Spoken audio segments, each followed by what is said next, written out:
Strait flames into life as the dramatic scenes of the first landing at Circular Quay are reenacted at Farm Cove. In the shadow of a modern city, a replica of His Majesty's ship Supply rides at anchor, where the real Supply was hove to on January the 26th, 1788. We see the natives gathering in corroboree to ward off the invaders, just as they then did. Keep the anchoring signal flying, bosun. This is how white Australians celebrated 150 years of settlement, which black Australians would describe as invasion. Before Captain Phillip lands, Lieutenant Ball takes a boatload of Marines ashore to keep the natives in check. In the face of menacing savages, the white men advance up the shore of the new land. Especially as there appear to be no women amongst them. Is there any likelihood of an ambush? See that no Indians remain skulking about. Now Phillip himself lands. So a handful of Englishmen took possession of a continent, a vast, unknown, primeval land. It is now fitting that we should turn our minds to the purpose underlying this enterprise, which is to plant a fresh sprig of empire in this new and vast land. It may be that this country will become the most valuable acquisition Britain has ever made. The flag of England is hoisted again where it first flew in Australia, this time watched by thousands of Australian-born citizens of the Empire. The Aborigines taking part in this reenactment were press-ganged into playing roles. They were brought to Sydney and held overnight in a police compound next to dog kennels, and they were warned that if they didn't cooperate, their food rations would be stopped. In 1988, it will be the 200th anniversary of the British in Australia. Who will play the menacing savages has yet to be decided. At the white man's school, what are the children taught? Are they told of the battles our people fought? Are they told how our people died? Are they told why our people cried? Australia's true history is never read, but the black man keeps it in his head.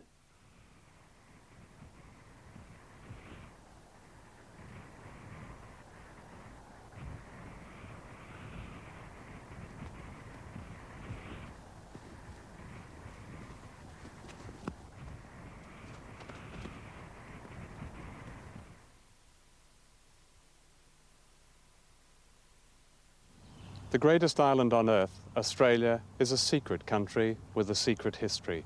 Now that may sound strange because Australia has always projected a very clear image of an open and fortunate society.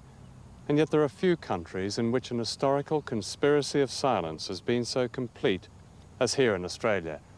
This was a frontier country, and it still is. On one side of the frontier in the late 18th and early 19th centuries, there were the English poor and Irish political prisoners sent by Britain as slaves. On the other side of the frontier, in deepest shadow, lived a mysterious and remarkable nation whose people could trace their roots back 40,000 years. Britain waged war against this nation. Massacres as systematic as those practiced against the Jews in the 20th century were carried out in the name of God, king, anthropology, money and land.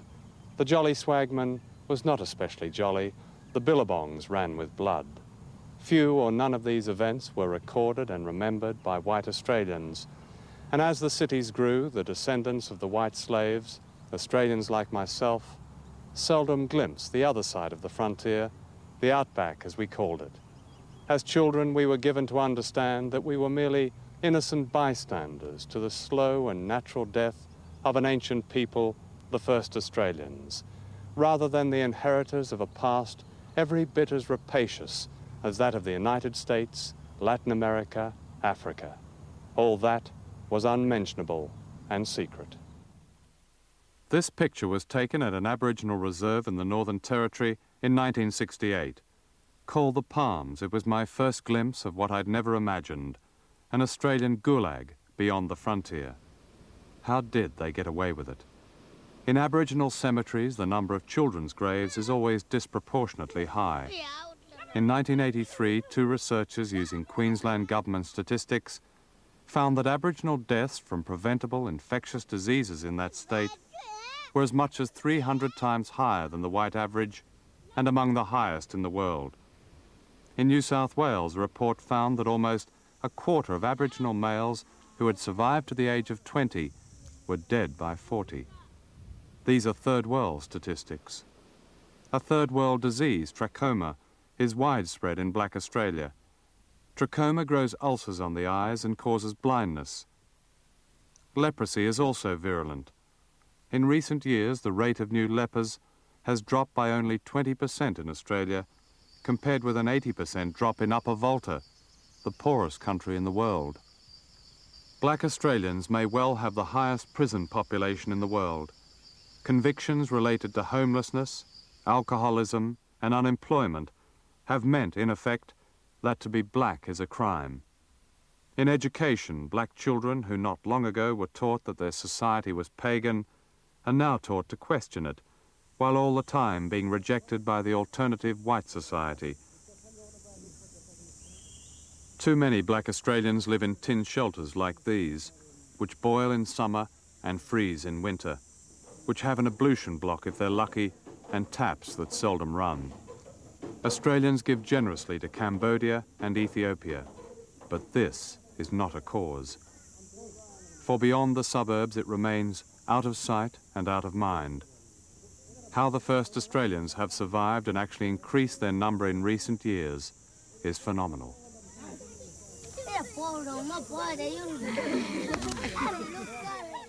All those can never kill the Aboriginal spirit. Man has done terrible things to the Aboriginal man, the physical part of us. It has caused everything you've said it has. The degradation has been there, but that's just a reflection on the European white ways, not the Aboriginal spirit. The Aboriginal spirit is a shining, pure spirit which still is part of this. I think it is our greatest victory that we have hung on to our humanity. I think it is not true that we have been dehumanised in the way that so many other peoples of the world have been dehumanised by decolonisation. And in fact, it frustrates many of our white sympathisers that Aboriginal people are still so kind and prepared to accept white people on their own terms. So far, all they've had is the crumbs that drop from the white man's table. And Aborigines basically have had secondary rewards, more or less. Don't want to denigrate all the hard work put in by the Aboriginal people and their white supporters who got the vote for Aborigines and so on. But the Aborigines have to win a place in modern Australia, and they have to develop the sort of organisation that will enable them to do that.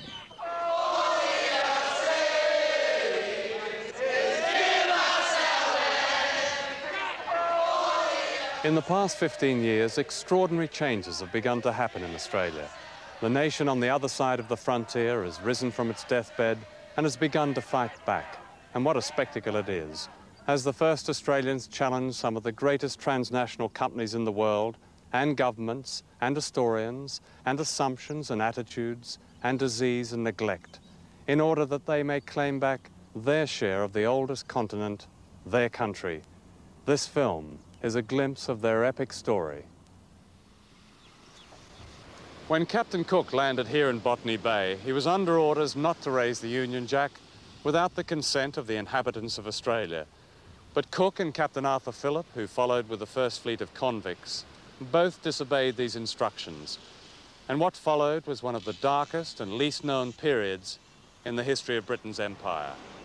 The British declared Australia an empty land, in spite of the fact that there were tribes with a total population of at least 300,000, perhaps as many as 1 million. No one knew exactly, because the first Australians were not counted as human beings. Decimation was swift. Aboriginal blood carried no resistance to white disease.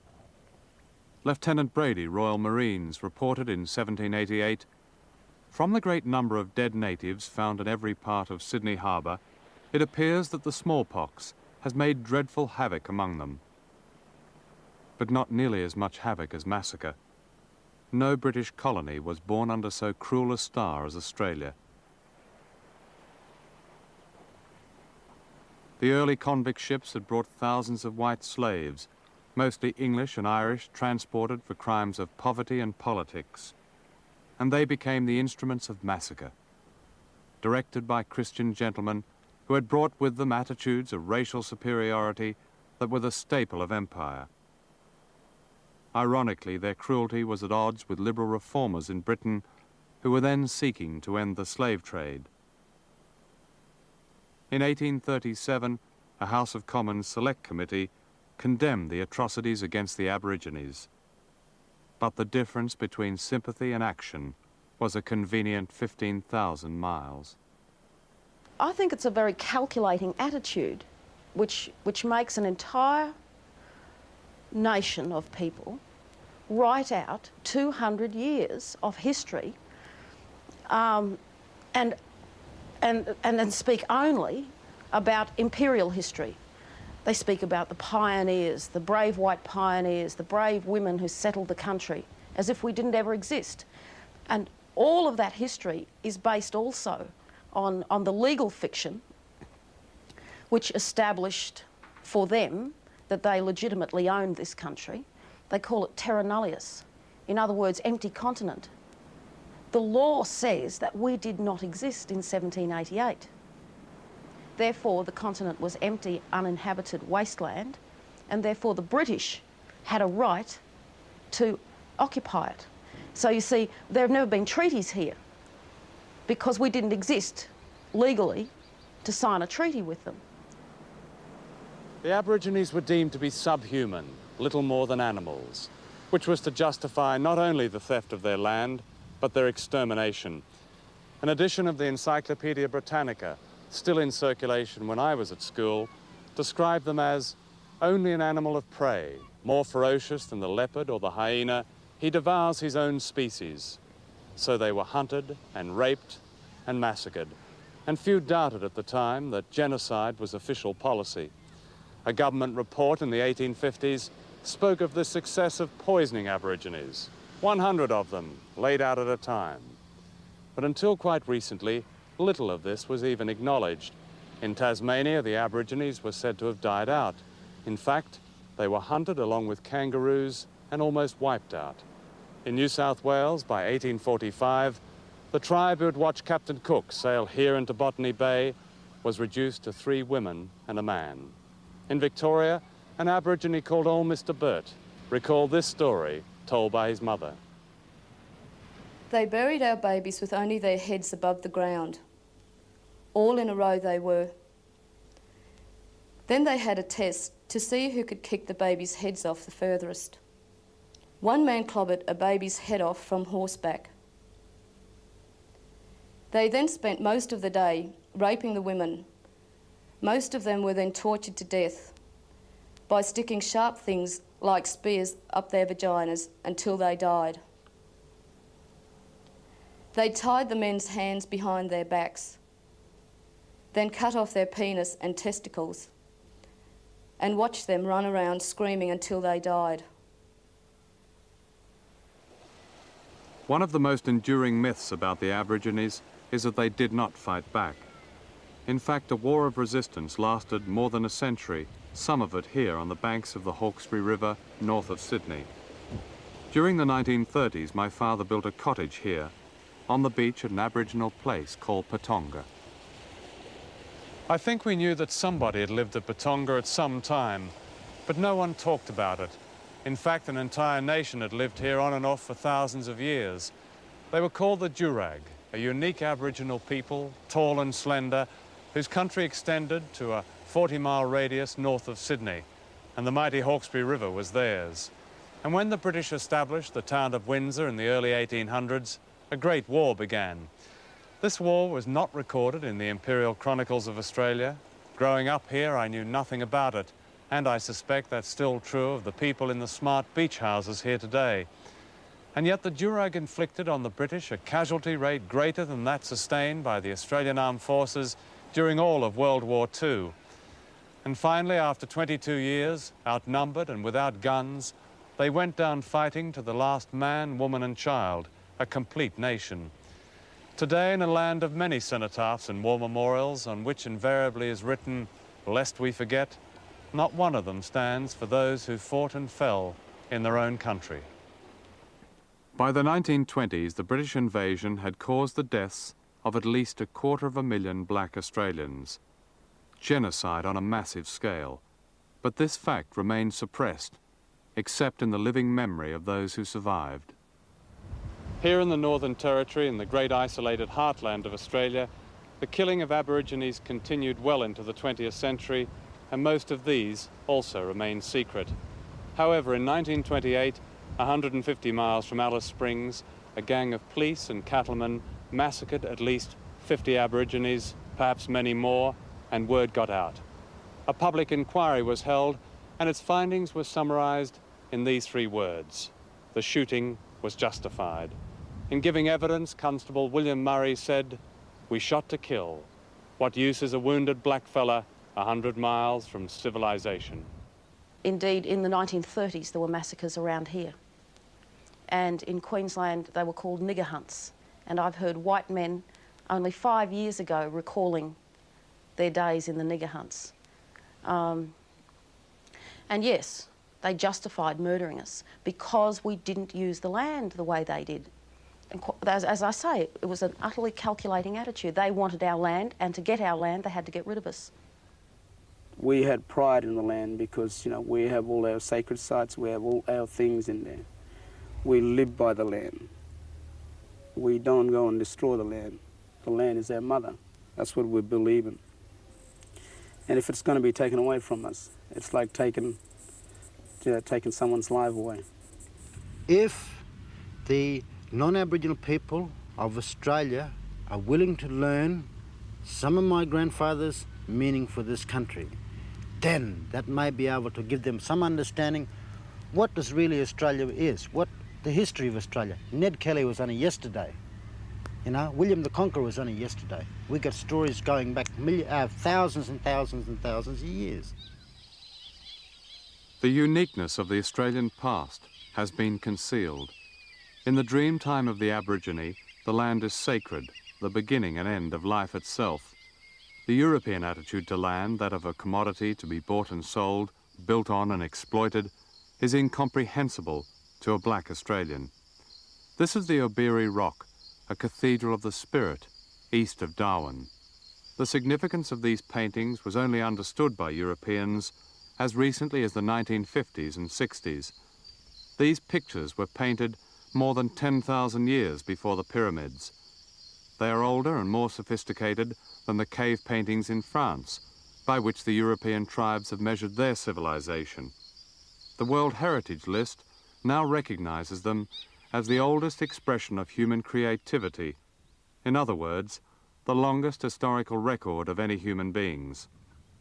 In recent years, white historians have made contact with people whose oral history includes record of the eruption of volcanoes 5,000 years ago. Many Australians are unaware of this.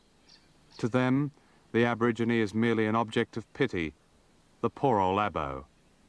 Many only see the frontier from their jumbo jet on its way to Singapore and London, although every summer they may feel it, as winds from the deserts bring fires like this.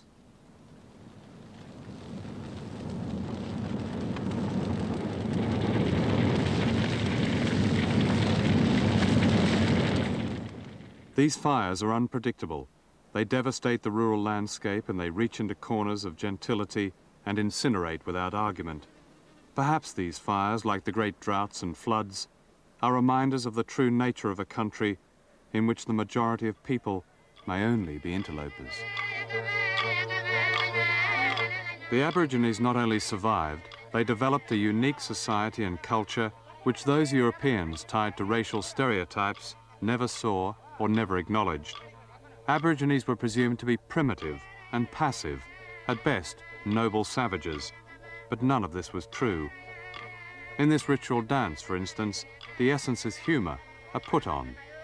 In fact, they were more sophisticated than the invaders. They learnt languages better, they understood the environment better, and the civilized value of their one-family society often remained a puzzle to Europeans who were hardly civilized themselves, coming from a background of class division and brutal poverty.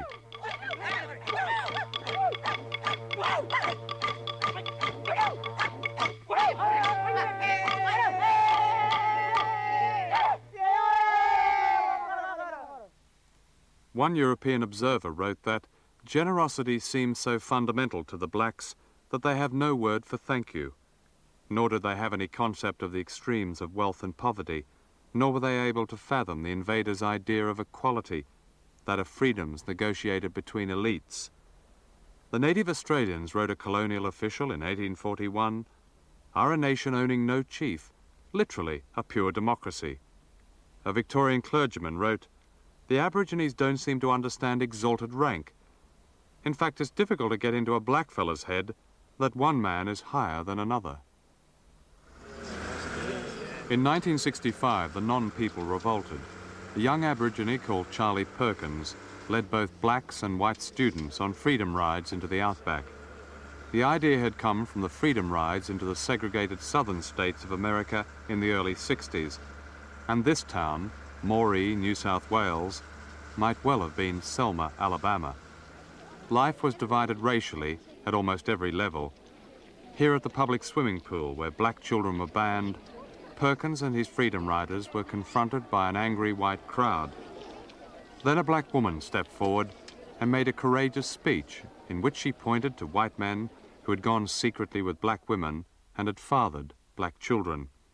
"Tell your wives what you've been doing," she said. "Go on, they're just over there, tell them." That evening, black children were allowed into the swimming pool. The fight back had begun. In 1967, a referendum was held which allowed the Aborigines to be counted as citizens in their own country. They could own property, they could get a job without permission, at least on paper, and they could vote. But for whom? For what? Political regimes in states like Queensland and Western Australia remained deaf to them.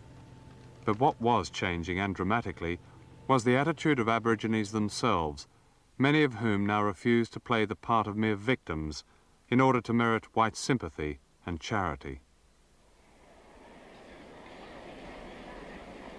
Black Australians have tried many times to bring their case to the world, but their cry could not compete with the image of the lucky country. In 1982, the Commonwealth Games were held in Brisbane, Queensland, and the assembled international media heard ordinary, dignified voices of Black Australia, a nation they had not known existed. Well, everyone else here today has brought along their flags of their country. We're doing exactly the same thing. We're promoting our flag, the flag that we've chosen to follow, and we're displaying that. And there's no harm in doing exactly that. And we're going to sit it out quietly like the rest of them, enjoy the games, but display our flag, and that's what we're doing. Around this time, the then Australian Prime Minister, Malcolm Fraser, was building a reputation as a champion of black rights in southern Africa. For the Aborigines, this presented a familiar irony. The Fraser government had consistently refused to use its federal power against repressive states like Queensland, whose premier accused communists of disturbing his otherwise happy poor old Abos. The truth was that the days of the poor old Abo had gone forever.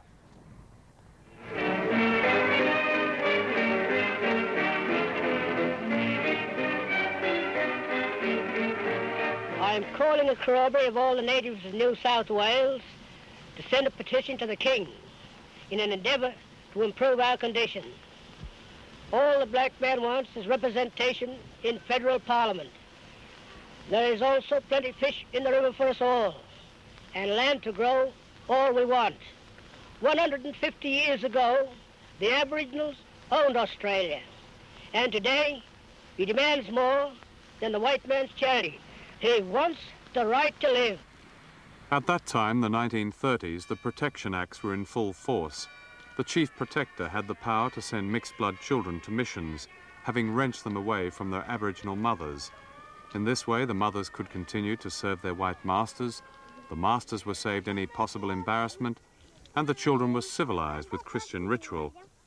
If any Aborigine objected to this arrangement, the Chief Protector could imprison him or her without trial, all of which, said the law, was to save the natives from being overwhelmed by the white race. In recent years, many of those children sent to the missions have tried to find their families.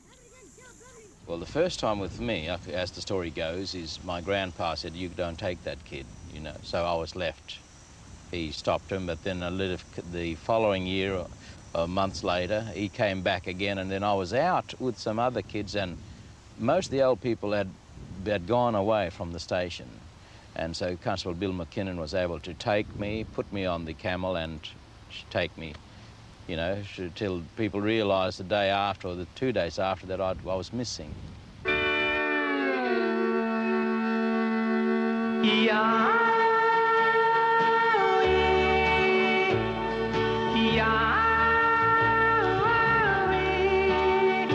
My brown skin baby, they take him away. Between her sobs I heard her say, police been taking my baby away. From white men boss, that baby I have, why he let him take baby away.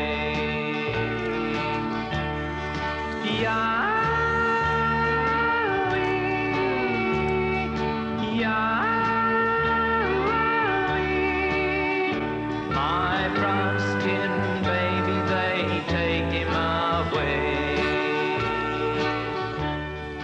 I got European blood in me. My grandfather, my European grandfather, he is Scotsman. He come from Stockton-on-Tees somewhere, in England, somewhere there. He come over around the border up there. He come here, and he had Aboriginal wives, and he gave his children then his name, my grandfather. But the policeman, under the assimilation laws and this type of thing, is the guys going to grab all us, grab my mothers and all that there, and put them in a compound because they were half European or whatever, or something like that. They put them in a compound. And my old granny, my old black granny, she'll come up there and try to talk to us, but we weren't allowed to. She'd get put in jail, or I'd be getting threatened to send up to places like Melbourne and Croker Island. The officials came for us with a policeman in the car, and my mother said, "You're not taking them." He said, "Well, I'll have to use this if you don't," patting the case with the handcuffs in it, you know. But we, in our childish imagination, we thought it was a gun. And could we both yelled in together, we'll go, Mum, we'll go, you know. And he was very kind. He tried to be, you know, very kind. My mother said, "Well, I'm going too." And he still had her apron on, and went 25 miles to Deniliquin, and we weren't there very long when the car took us then to Finley and on the train to Cootamundra.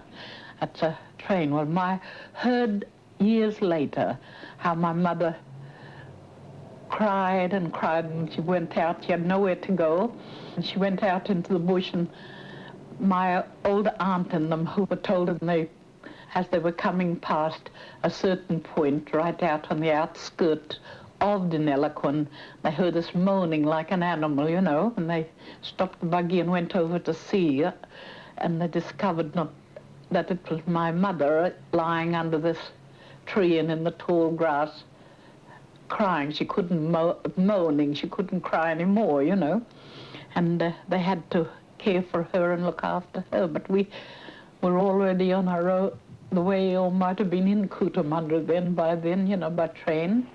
But I often wonder how many other children were taken like that, just like animals, because our hearts were absolutely broken.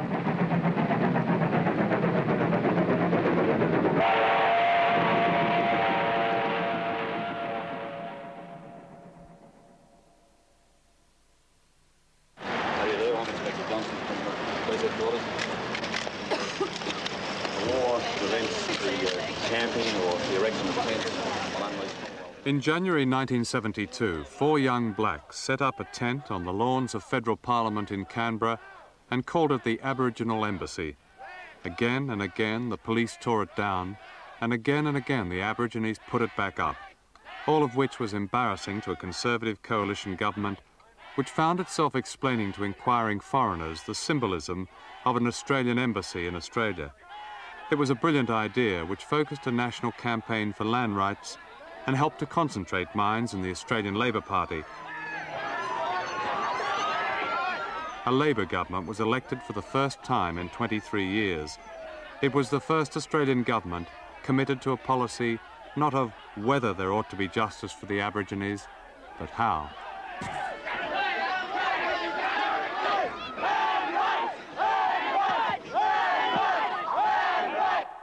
Prime Minister Gough Whitlam set up a commission which laid down principles for land rights legislation, in effect, the beginning of real self-determination. One of Whitlam's last political acts was to go to the land of the Gurindji people and become the first white leader to give back a piece of Australia to the first Australians. Viewed against the nightmare that had gone before, the Aboriginal renaissance that unfolded during the 1970s was extraordinary. These are but a few who became public names.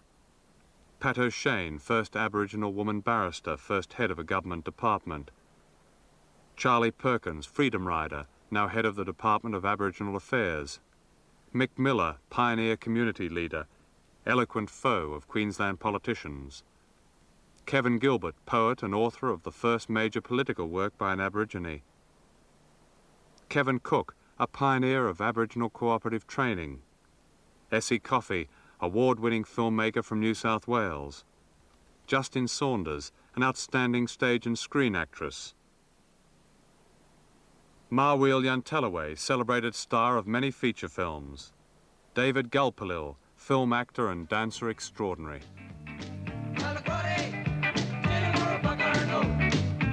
Self-determination is happening in many ways. This is Central Australia Aboriginal Media, the first radio network to be run by and for Aborigines in their own languages.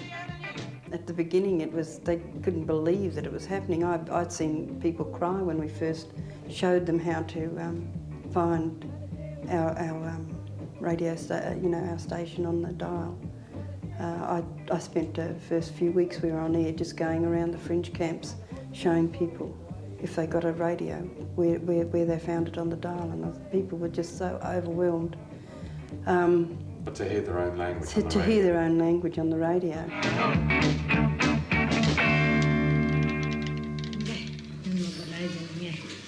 Well, good afternoon, time is 7 minutes past 1. In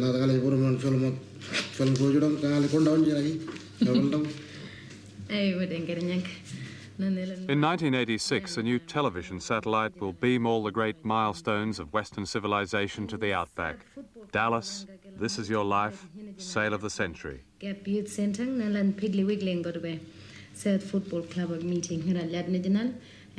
From the coming of the first settlers and their sheep to the miners and their bulldozers, the Aborigines have lost out. With the coming of this new satellite, will a venture such as this be smothered and they lose out again?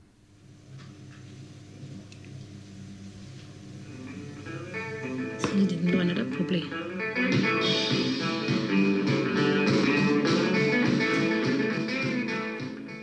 The same determination that is keeping alive ancient languages has produced from virtually nothing in 1970 Aboriginal councils that are democratically based and legal and medical services that are informal, accessible and truly part of the Aboriginal community. The long-term goal is self-determination, and the obstacle is what we call the Aboriginal industry. There are so many white people in Aboriginal affairs doing things that we can do, running our communities when our communities can run them themselves, and so that it seems almost impossible at the moment to do anything about that. But if you take a long-term view, we've come a long way in terms of achieving self-determination on the ground in running our own communities and organisations, and in convincing Aboriginal people that they can do it, that one doesn't have to be reliant on the long socks. It's like Big Brother watching, you know. Look, you do the right thing. If you don't, I'll cliff you under the ears, you know.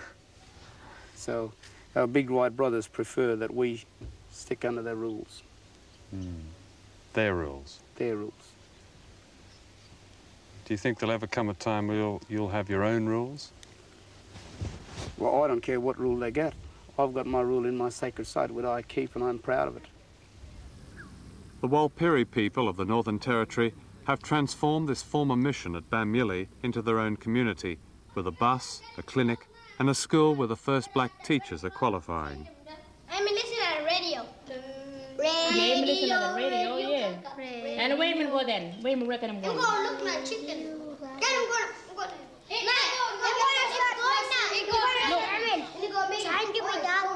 Well, here, let us picture here. What him doing?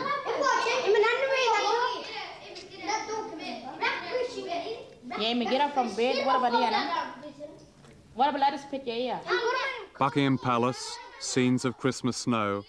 Education here is still white-controlled and has yet to look to the other side of the frontier, while the blacks are still asked to make all the compromises. At least they're no longer being taught that Captain Cook found them. Do that again. Point to the word Christmas. Far west of here are other resurgent communities where there are no compromises. These are known as outstations, where Aborigines run their own cattle and are self-supporting. There's little welfare, no TV and no alcohol. Several of them have shortwave radio and their own airstrips. 20 years ago, such a choice would have been unthinkable.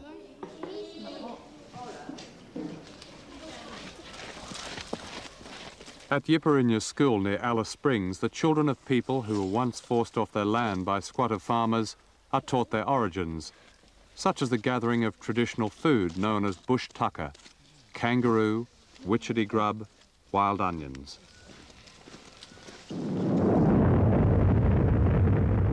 And this is how others regard the land. For the Aborigines, the history of mining in Australia is the story of brutal eviction without compensation. For example, at Mapoon in Queensland, the Aborigines refused to leave when the Queensland government awarded a lease to the giant Comalco company for bauxite mining. So armed police landed after dark, arrested the entire community, and burnt their homes, their church, their school and shops. That was 1963. There's no film record. Such atrocities were not news then. But by 1980, the Aborigines were waiting and organised. So much so that the police had to escort a drilling rig 1,500 miles to a sacred site at Nunkamba in Western Australia. Stay off the road, you're being warned. Stay off.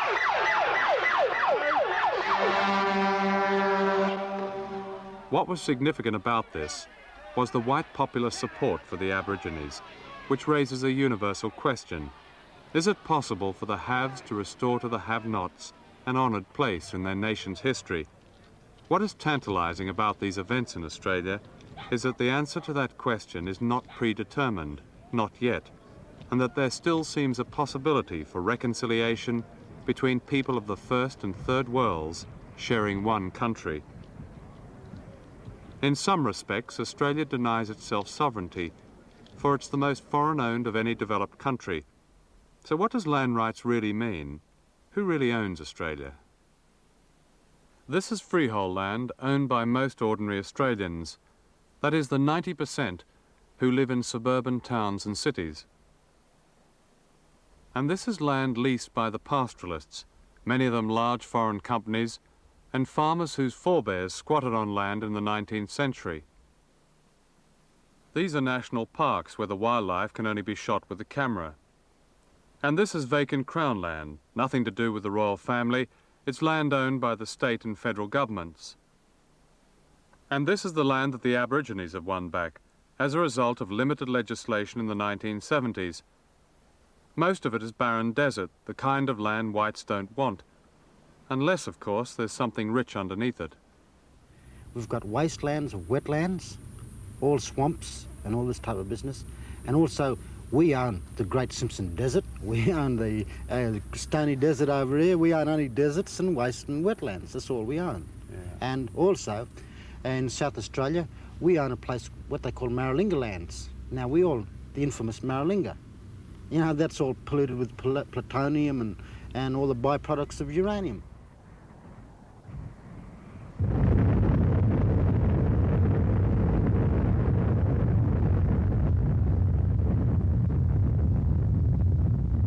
Australia has the distinction of being the only country in the world to have supplied uranium for nuclear bombs, which its leaders allowed to be dropped by a foreign power on their own territory and their own people without warning.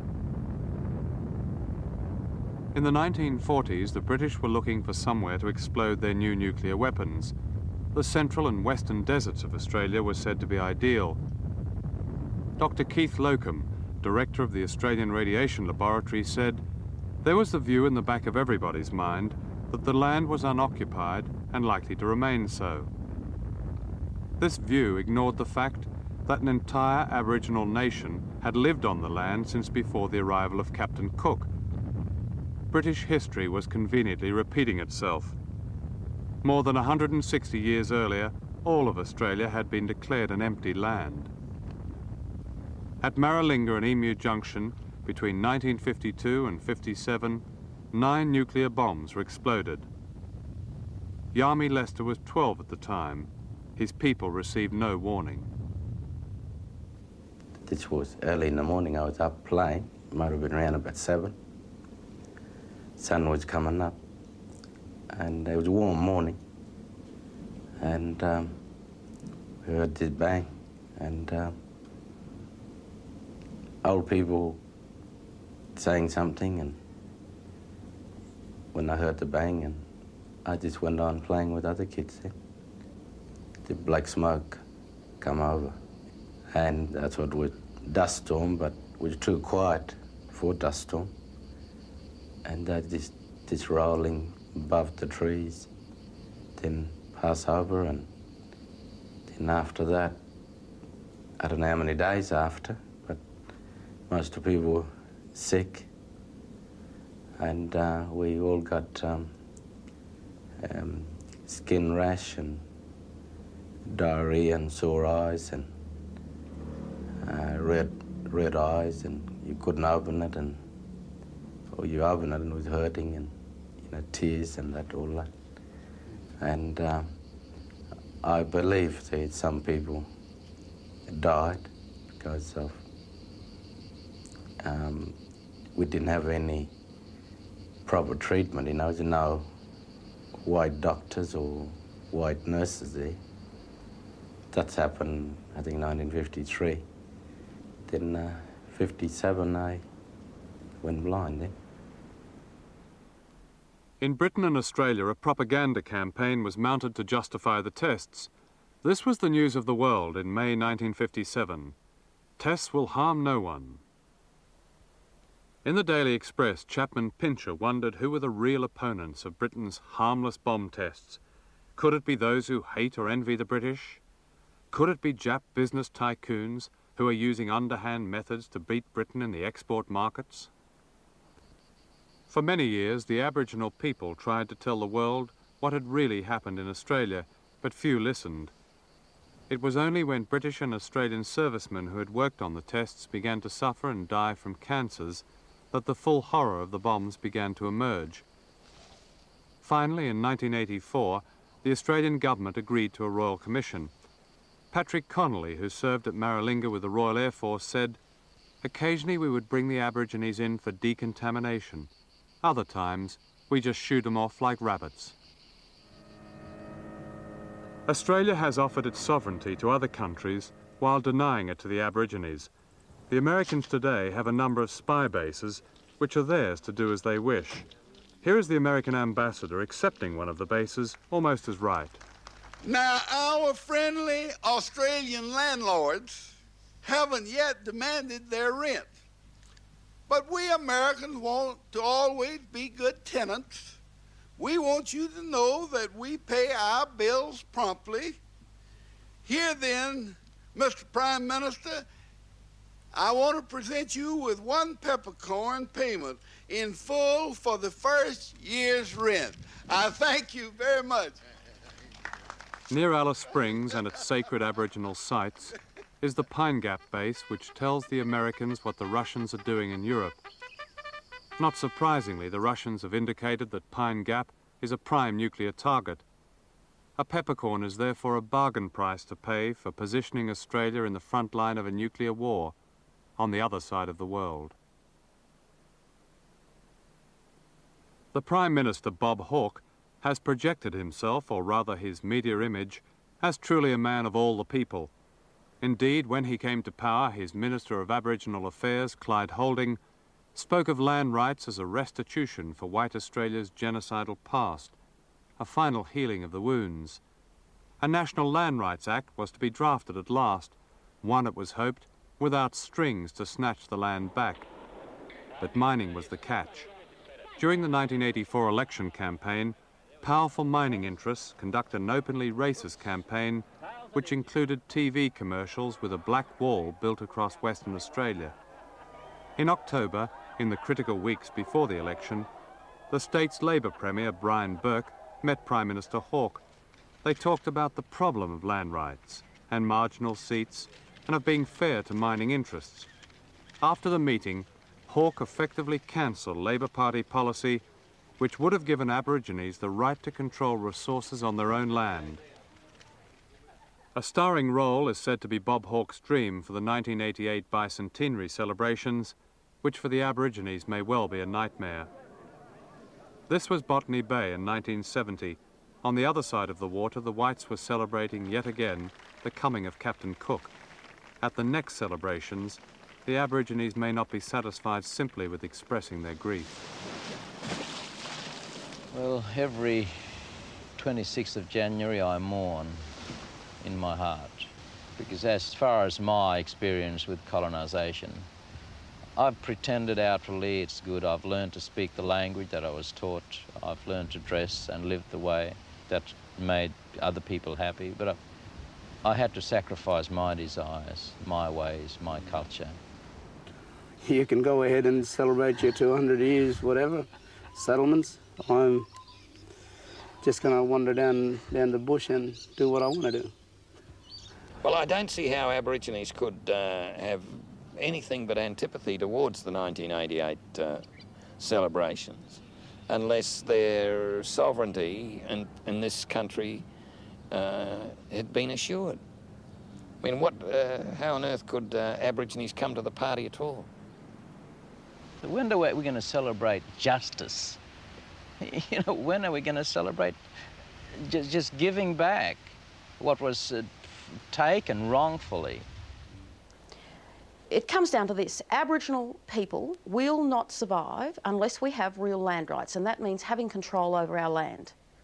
The right to refuse entry to outsiders, the right to say no to mining if we have to, if we feel that it's too dangerous, and so on. We have to have that kind of control. If we don't have that control, it means the end of the longest living human culture and religion on this planet. That's what it means. Nobody likes to see somebody lying down and taking it. The average Australian would give a lot of support to the Aboriginal groups who are going to stand up and take the fight to the powers that be to establish a very significant Aboriginal Australia. And the battle lines would be drawn up, but there'd be a lot of white Australians on the side of Aborigines who attempt to do this. Is this perhaps the kind of national crusade that seems to have been lacking in this country for quite a long time? How could it be possible with the people so decimated, over such a vast area? Decimated first by disease, then subjected to a systematic and not so systematic genocide in various parts. How could it be otherwise with the numbers so small and with the distractions and the forces against them so great? But when it does emerge, it should be, there'll be many people in Australia ready to help it. In your lifetime, do you think? I hope so. I hope so, yeah. Are you hopeful or pessimistic about a reconciliation between white and black Australians?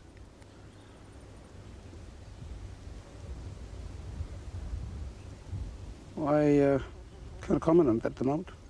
You're not sure? Not sure. Otherwise I'd be telling you lies.